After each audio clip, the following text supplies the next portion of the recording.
So, here we have our protagonist Jim, who has been sent on a mission to climb a particular mountain in order to repair a communications station that is not working. In order to reach the top of that mountain, he's going to have to go through an acrid nest, and that will allow us to showcase one of our new acrid types.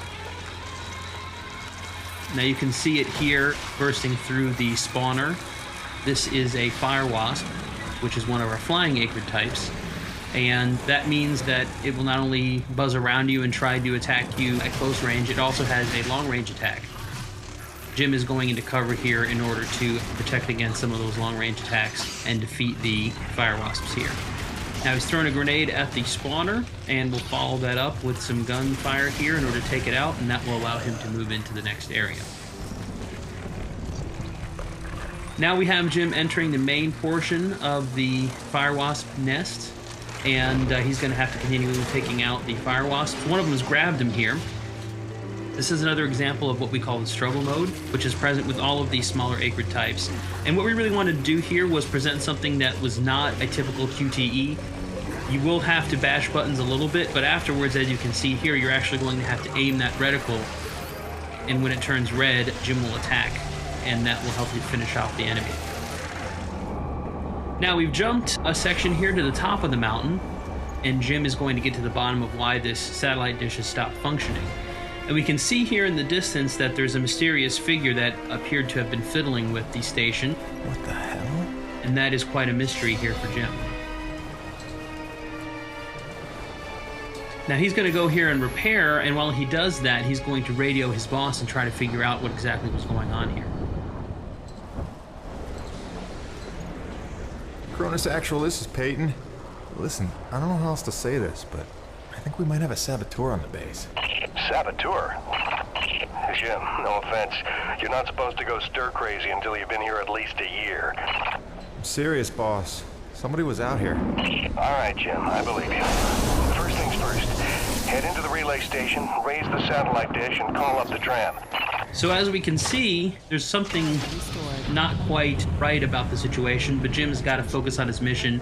He's now pulled the lever that is going to put this communication station back into operation, and we get a nice, cool reveal here of the main portion of the satellite dish.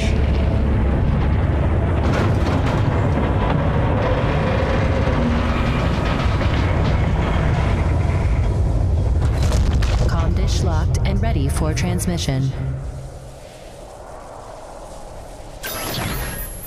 Now that he has restored functionality to the communication station, Jim is going to have to call up his utility rig that he's left at the bottom of the mountain using the built-in gondola system that he's repaired along the way. And this will call his rig up to him so that he'll be able to use it to make some final adjustments, make sure that the base is able to communicate with Earth.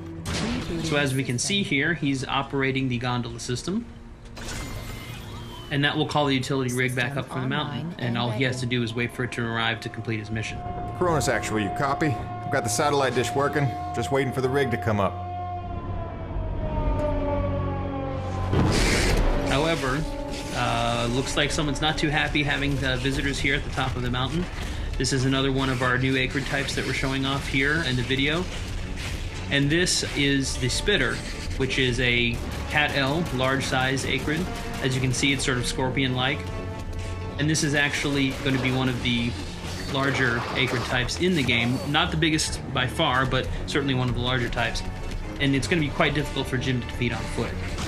It's basically a boss encounter. As you can see, you have to roll, you have to dodge in order to avoid its attacks from its tail. It also spits venom at Jim as well. So what Jim is really doing here is he's trying to damage it and really trying to stand up against it, but he knows that his rig is on its way up, and if he can get in his rig, it's going to make this a much more even fight. And so that's definitely what Jim is looking to try to do here. Now, he's hit it enough times and done enough damage that the spitter is going to retreat to its cave. And that's actually good timing for us, because it'll give us an opportunity to buy some time while the rig shows up. And we can see a little bit there from the gondola apparatus, the rig showing up here as we take out a few of these fire wasps.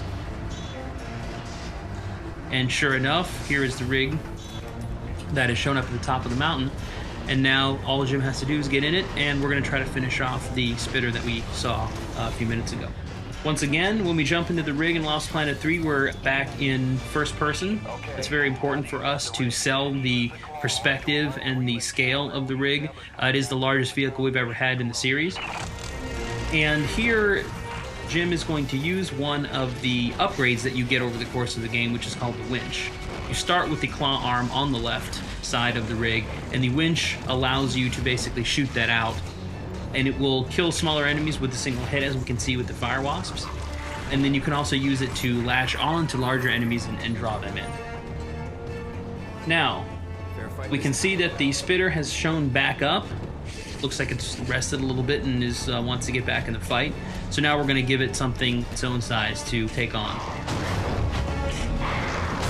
We can bash using the drill arm, which will help, and then grab on with the winch, as we mentioned earlier, and then we can pull in using the winch, and that will allow us to grab the tail, lift it up, and attack with the drill.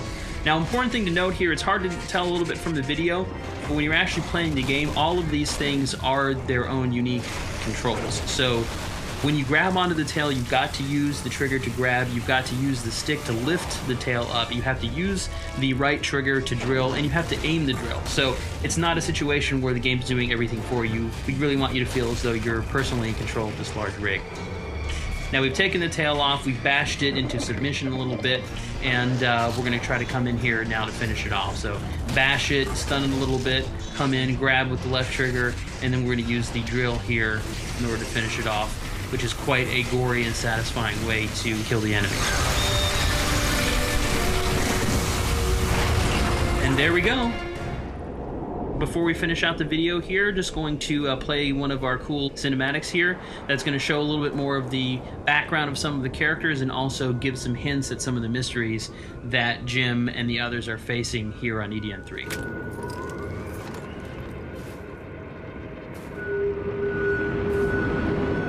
Dr. Roman? Drop your weapon. Whoa, easy now, Doc. Who are you? Where'd you come from? I'm Jim Payton. Just here to check Where up... from? Coronis, what the hell, lady? Where else would I be from? Braddock sent me. I know you. Right. They came down with that creepy fella you don't like, with the big head. Just hitching a ride, I swear. Barely know the guy. You may be done aiming things at me now?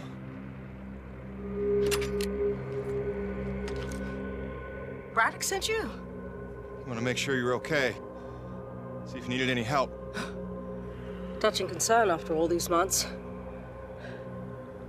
To what do I owe such an excess of caution? I might ask the same, Shotgun Sally.